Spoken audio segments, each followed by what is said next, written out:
Friend, इस video में हम बात करेंगे सुज़लोन एनर्जी स्टॉक के बारे में।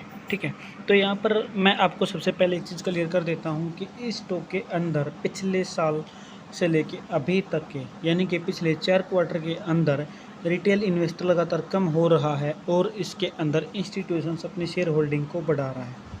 ठीक है, यानी कि इंस्टीट्यूशंस अगर इस पर फोकस कर रहा है तो आने वाले टाइम में इसमें अच्छे रिजल्ट हमें अच्छे नंबर्स देखने को मिलेंगे और अच्छी ग्रोथ हमें देखने को मिल सकती है, क्योंकि इंस्टीट्यूशंस के पास बैक साइड न्यूज़ होती है जो कि रिटेल इन्वेस्टर के पास नहीं रहती है। काफ़ी अपडेट्स होते हैं जो इंस्टीट्यूशंस के पास रहते हैं। तो बात करते हैं टेक्निकल एनालिसिस की। टेक्निकल एनालिसिस के बेस पे हम इस स्टॉक के कैसे टारगेट्स जान सकते हैं, कैसे हमें अच्छे नंबर्स इस स्टॉक के देखने को मिल सकते हैं। तो सबसे पहले डेली टाइम फ्रेम के अंदर देखेंगे मूविंग एवरेज 50 और मूविंग एवरेज 200 हम यहाँ पर यूज़ कर रहे हैं। इसके साथ साथ मैं आपको एक पिवट इंडिकेटर के बारे में भी बताऊंगा। मैंने पुराने वीडियोस में बताया, फिर से एक बार रिपीट करूंगा चीज़ें कि कैसे ये हमें आगे के टारगेट्स निकाल कर दे देता है।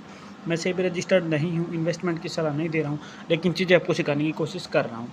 ठीक है, यहाँ पर देखिए, अगर लॉन्ग टर्म की इन्वेस्टमेंट करनी है तो वीकली टाइम फ्रेम के अकॉर्डिंग कैंडल्स हमें बताती हैं कि किस तरीके से प्राइस मूव करेगा। और यहाँ पर हमें एक चीज़ समझ में आती है कि जब प्राइस एकदम हाई पे था, यहाँ पे बाई करने की अगर गलती कर ले तो पहली एवरेजिंग दूसरी एवरेजिंग, ठीक है, और अब यहाँ पर ये प्राइस रुका है, तो अब अगर हम यहाँ पर पिवट इंडिकेटर ऑन करते हैं तो हमें काफ़ी चीज़ें क्लियर होंगी। ठीक है, pivot indicator weekly time frame के अकॉर्डिंग आप ट्रेडिशनल यूज़ कर सकते हैं फिबोनाची की जगह पे। छोटे टाइम फ्रेम में फिबोनाची एकदम सटीक बैठता है। ठीक है, तो यहाँ पर देखिए, ये जो वीकली टाइम फ्रेम यानी कि दिसंबर तक के टारगेट्स हमें यहाँ पर हमें दिख रहे हैं। दिसंबर के टारगेट यानी कि अप टू दिसंबर तक अगर प्राइस ऊपर मूव करता है तो हमें 80 और 90 रुपये तक प्राइस जाता दिख सकता है। इससे बड़े टारगेट की संभावना हमें अप टू दिसंबर यहाँ पर स्टॉक में नहीं दिख रही है। इसके बाद हम बात करते हैं डेली टाइम फ्रेम की, जिसमें मैंने फिबोनाची यूज़ किया हुआ है। ठीक है, यहाँ पर ये जो इंडिकेटर इसकी सेटिंग्स पे क्लिक करते हैं तो आपको यहाँ पर दिखेगा फिबोनाची। ठीक है ना, ये आप यहाँ पर देख पा रहे हैं। इसके अलावा अगर बड़े टाइम फ्रेम है मंथली या वीकली है तो आप इसमें ट्रेडिशनल यूज़ कर सकते हैं।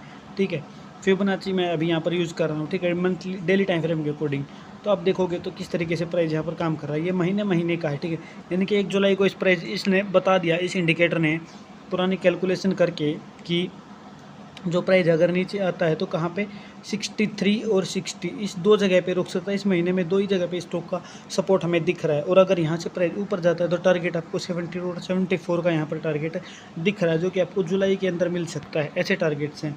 ठीक है, इसके साथ साथ आप यहाँ पर इसके साथ मूविंग एवरेज पे भी आप इस चीज़ों को समझ सकते हैं कि किस तरीके से ये प्राइस सपोर्ट लेता आगे बढ़ेगा तो ये टारगेट हमें दिख सकते हैं। तो मुझे उम्मीद है ये चीज़ आपको एकदम क्लियर हो गई। इसको आप 5 मिनट के टाइम फ्रेम पे भी यूज़ कर सकते हैं, 15 मिनट के टाइम फ्रेम पे भी आप इससे पिवट इंडिकेटर को यूज़ कर सकते हैं, लेकिन वो चीज़ें ट्रेडिंग के बेस में आ जाती हैं, वो मैं आपको नहीं बताऊँगा, ना ही मैं आपको सिखाऊँगा। मैं इन्वेस्टमेंट के पर्पज़ से वीडियोज़ बताता हूँ तो लॉन्ग टर्म में आपको काफ़ी अच्छा रिटर्न मिल सके, इस तरीके से मैं आपको सिखाने की कोशिश करता हूँ। तो वीकली टाइम फ्रेम और डेली टाइम फ्रेम के ऊपर आप इन चीज़ों को देख सकते हैं। वीकली टाइम फ्रेम यानी कि दिसंबर तक के टारगेट अप टू 92 स्टॉक के हमें इस इंडिकेटर की वजह से देखने में समझने में हेल्प मिल रही है।